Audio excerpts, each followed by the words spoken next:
Hi, my name is Marcel Alber. I'm from Deadline from Germany. It's so nice to talk to you. Hi. So nice to talk to you too. I spent one of my birthdays a couple of years ago in Germany, and it was the best. Oh, Yes. where exactly? We were in Cologne for Jurassic World Dominion. Oh, okay, that's cool. Cologne is a cool city. I hope you Yeah, liked I it. did. I had a good time. And I would love to talk to you about Jurassic World 2 because I loved it, but we're here to talk today to talk Teddy about bears. Imaginary. Yes.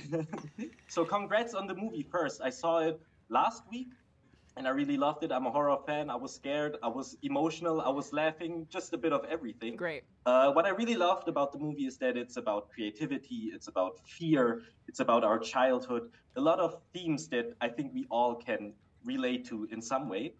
So, my first question to you would be, what was it to you personally that you related to the most with all of these very important themes? I related to being, to not feeling like I was a kid who had a like happy-go-lucky childhood. And I'm going to qualify that because my mother's sitting here. I was just a very emotionally available kid.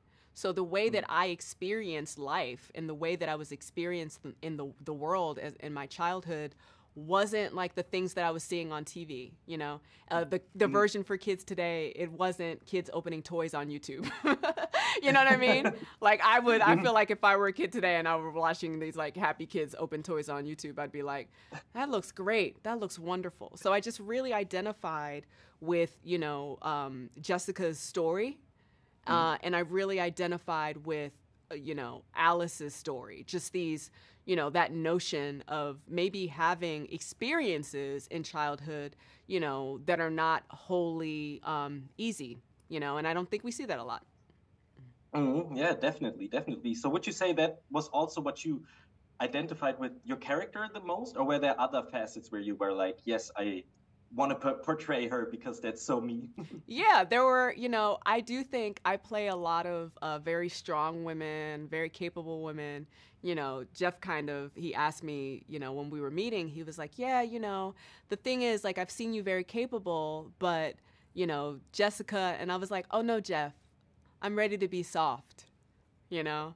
Like in my life, in my actual life, outside of fighting the good fight in Hollywood and, doing what I need to do to advocate for myself, I like to read a book. I like to drink tea. I just like to walk my dog. Like I live a very simple, quiet, soft life, and I loved seeing this woman. I loved reading the script and seeing this woman like just in her space, like, illustrating her books, trying to love her family properly. There were a couple of scenes that were cut from the movie, but it was like at one point she was like making a peanut butter jelly sandwiches and like cutting it out in heart shapes.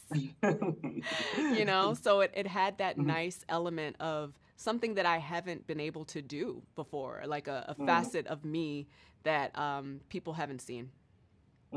That's a very good point because I also felt like Jessica was just very strong. She was dealing with so much in this movie. Her dad, just her two stepdaughters, basically not at least one of them Yes. didn't want to be involved with her. Also, her husband that is always on tour. But she managed so well, and like you always seem very strong in that Yeah. character. But of course, in horror, it's also about our weaknesses and our Yes. fears. So was that difficult for you to handle, like that big contrast of being strong, but at the same time dealing with your fears and your weaknesses? Yeah, I mean the juxtaposition is wholly human, Like Mm, whenever I see a character that's too one way or another, it's really hard for me as an audience member to like buy into the journey because we're all those things at one time, and mm, every moment calls for some other part of you. Part of the reason mm, why, as an actor and a producer on this film, I chose that final, moment to that final third act of the movie to be wearing a dress is because I wanted you to feel that sense that you can be all those things at once. mhm, There's mhm, this pivotal moment in the film, this beautiful moment of like maternalistic sacrifice, and the undercurrent of that for me was always sometimes the strongest thing we can do is actually the most vulnerable thing we can do. mm. And that is something that was kind of interwoven, in the tapestry of who she is throughout. Oh, that's very cool. I like I paid a lot of notice to that dress because I thought that's so cool. You don't always see that in horror movies, No, you you know, don't. like someone in a dress just No, being normally in the badass. third act is like when they're suiting up. You know what Exactly. I mean? It's like when they're like getting ready, and we give you that. You know, Taylor is our hero, so she's hitting you off with the cutoff. You know what I'm saying? And the ripped jeans. We're still giving you that energy, which is what's fun about having a movie full of women. Yeah, definitely.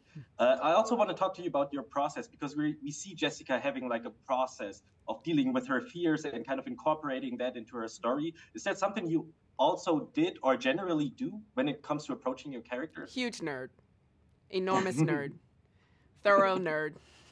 I am a book reading, character Bible creating, you know, and it's only honestly the last several years where I've been working with the kind of filmmakers who are legitimately collaborative. There's filmmakers who like say they're collaborative, but they really just need you to come and say your lines and hit your marks.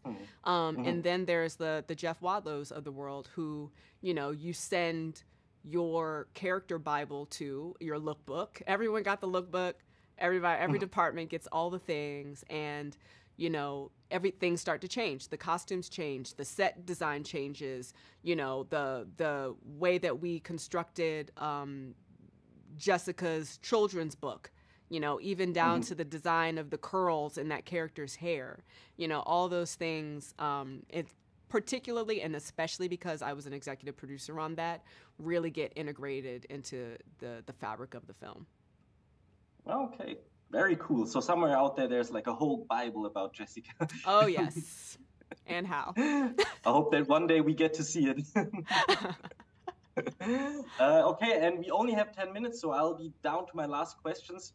I really want to know, do you have experiences with own imaginary friends? I do not, but I do have very vivid nightmares. And most of them look like the never ever, I realized today. Yeah, that looked very surreal. Like I can totally imagine that coming up in one of my dreams. Yeah, they all look like a Dali painting. It's quite extraordinary. Okay, so if you didn't have any experience with imaginary friends in the past, I want to ask you, like, what would your perfect imaginary friend today look like? If today you had to have an imaginary friend, what would he look like? I think about what he would feel like, and I really love squishy. So I hope if I had an imaginary friend, it would be like hug size and really, really, really, really, really squishy, you know, and hopefully nice and not like demonic and wanting me to die or be trapped into a world forever. Yeah, I will agree with that. Yeah. And you shouldn't probably name him Chauncey after watching the No, movie. Chauncey is forever banned. I feel bad if Exactly. anyone out there is named Chauncey. We apologize to you. Okay, thank you so much. This was already it. It was very nice talking to you. I hope you have a lot of fun for the rest of the day. And congrats on the movie again. Thank you very much. Thank you. Bye. Bye.